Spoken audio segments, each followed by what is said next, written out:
Informasi berikutnya, Saudara, Satria Arta Kumbara, ex-marinir TNI Angkatan Laut yang menjadi tentara bayaran Rusia ternyata punya masalah terlilit hutang hingga 750 juta rupiah.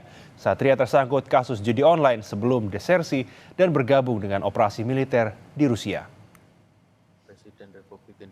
Fakta baru terungkap dari kasus ex-marinir TNI Angkatan Laut Satria Arta Kumbara yang setelah disersi malah bergabung dengan operasi militer di Rusia. Satria rupanya terlilit utang mencapai 750 juta rupiah akibat mengajukan pinjaman ke dua bank milik pemerintah. Satria pun terlibat judi online untuk bisa membayar utangnya. Karena utangnya itulah, Satria meninggalkan tugas dari kesatuannya saat itu di Marinir Angkatan Laut atau desersi.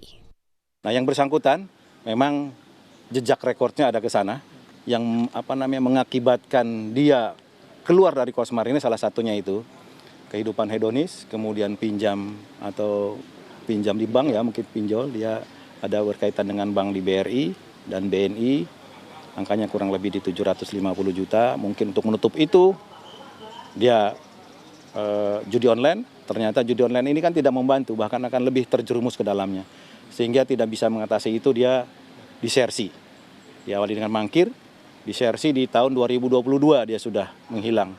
Sudah kita lakukan dengan sesuai prosedur, panggilan 1, 2, 3, kemudian sudah datangin ke rumahnya, tidak ada di tempat, akhirnya naik status menjadi disersi, kemudian proses pemecatan, dan sudah dipecat di tahun 2023. Jadi secara hukum bukan lagi prajurit Korps Marinir, tapi sudah resmi menjadi sipil.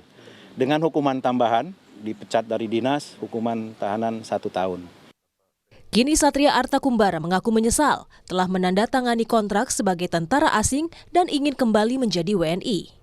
Sementara Menteri Hukum Supratman Andi Aktas menyebut tidak ada proses pencabutan kewarganegaraan Satria Arta Kumbara menjadi WNI, tapi yang bersangkutan kehilangan kewarganegaraan secara otomatis.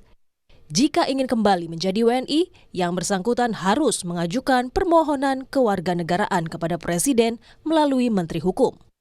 Sebelumnya, Satria Arta Kumbara melakukan dinas terakhir di Inspektorat Korps Marinir Cilandak, Jakarta Selatan. Tetapi, ia meninggalkan tugas pada 13 Juni 2022 yang membuatnya dipecat sebagai prajurit pada 6 April 2023. Tim Liputan, Kompas TV.